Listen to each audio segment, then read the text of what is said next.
আমরা ট্রাভেল করতে চলেছি ইন্ডিয়ার ফার্স্ট স্লিপার বন্দে ভারত। তো ভীষণ এক্সাইটেড আমরা। আর এখন হচ্ছে আমরা হাওড়া স্টেশনে রয়েছি। এই ট্রেনটা ছাড়বে 6:20-তে, কামাখ্যা যাবে কালকে সকালে, আর আমরা নেমে পড়বো মাঝপথে এনজিপিতে।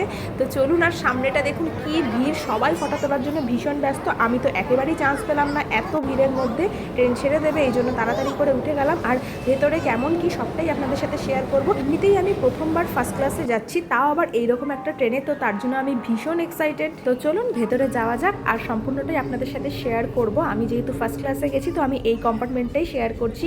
এরকম উঠে গিয়ে সামনে বেশ অনেকটা স্পেস আছে। এই যে এটা আমাদের কেবিন। আমরা ভেবেছিলাম ছোট বাচ্চা নিয়ে ট্রাভেল করছি বলে হয়তো আমাদের কূপ দেবে। আমরা অনেকদিন আগেই টিকিট করেছিলাম, কিন্তু আমরা কোনো কূপ পাইনি, এরকম কেবিনই পেয়েছি। তো এই যে ওপরটা দেখুন, এইরকম সামনে একটা মিরর আছে, এখানে অনেকগুলো সুইচ আছে, খুব মানে সুন্দর বেশ এইখানে সিস্টেমটা। এই যে এখানে হ্যাঙ্গিং করার জন্য ব্যাগ বা কিছু রাখার জন্য একটা জায়গা রয়েছে। তার বেডের ঠিক ওপরেই মাথার কাছে ছোট ছোট লাইট রয়েছে এটাতে। আর নিচে যে বেডটা রয়েছে না, এটা দুজন আরামসে ঘুমানো যায়। মানে নর্মাল অন্যান্য ট্রেনগুলোতে যেটা হয় দুজনা না, খুব কষ্ট হয় বাচ্চা নিয়ে, তো ওটা খুব ভালো। আর এখানে দেখুন, কেউ আসলে আপনাদের দরজা খুলতে হবে না, ওখানে একটা বাটন আছে, ওটা চাপলে এরকমভাবে দেখা যাবে কে এসেছে বা না এসেছে। তো এখানে একটা ডাস্টবিন রয়েছে। আর সত্যি কথা বলতে ট্রেনে যে আছি সেটা মনেই হচ্ছে না, খুব সুন্দর একটা ফিলিংস হচ্ছে। আর সিঁড়িটা খুবই ভালো, মানে বয়স্ক লোকেরা উঠতে পারবে, এত ভালো সিঁড়ি দিয়ে ওঠার ব্যবস্থাটা। আমি অন্য কম্পার্টমেন্টের ব্যাপারে জানি না, তবে যেহেতু এটা ফার্স্ট ক্লাস ছিল তার জন্যই হয়তো এখানে যে স্টাফরা আছেন তারাই কিন্তু সব কিছু করে দিচ্ছেন, অর্থাৎ বেডশিট পেতে দেওয়া, ব্ল্যাঙ্কেটে কাভার ভরে দেওয়া, এছাড়াও ধরুন আপনার লাগেজ নামানো ওঠানো সবটাই কিন্তু ওখানকার স্টাফরা করে দিচ্ছেন।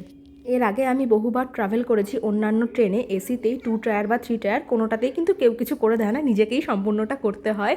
তো এই দেখুন, আমার ছেলে সিঁড়িতে শুধু উঠছে আর নামছে। ওর যে এত ভালো লেগেছে এই সিঁড়িটা বেশ ভালো, তাই জন্য ওঠানামা করতে অসুবিধা হচ্ছে না।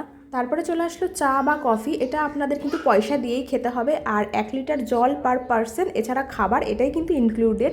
এছাড়া অন্যান্য চা কফি বা এছাড়া যা যা আপনারা কিনবেন সেটা কিন্তু পয়সা দিতে হবে। তারপর চলুন আপনাদের একটু ওয়াশরুমটা দেখিয়ে দিই। এখানে 2টো ওয়াশরুম আছে, তার মধ্যে একটারই আমি ভিডিও করেছি, আরেকটা ওয়াশরুমে কিন্তু শাওয়ার নেওয়ার ব্যবস্থা ছিল, তো সেটা আর করা হয়নি। এই যে এখানে ঢুকেই এখানে হচ্ছে গিয়ে হ্যান্ড ড্রাই করার একটা মেশিন রয়েছে, হ্যান্ড ওয়াশ রয়েছে, বেসিং রয়েছে।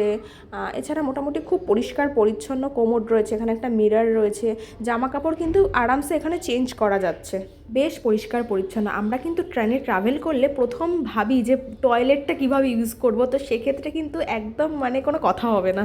তারপর চলে এসেছে এই যে আমাদের খাবারের কোয়ালিটি কিন্তু খুব ভালো ছিল। যখন ট্রেনটা কলকাতা থেকে কামাখ্যা যায় তখন কিন্তু কলকাতার স্টাইলেই খাবারটা হয়। আমার চ্যানেলে বড় একটা ভিডিও আসবে এই ট্রেন সংক্রান্ত বা কোথায় যাচ্ছি সেই সংক্রান্ত, তার জন্য চ্যানেলটিকে অবশ্যই সাবস্ক্রাইব করতে হবে।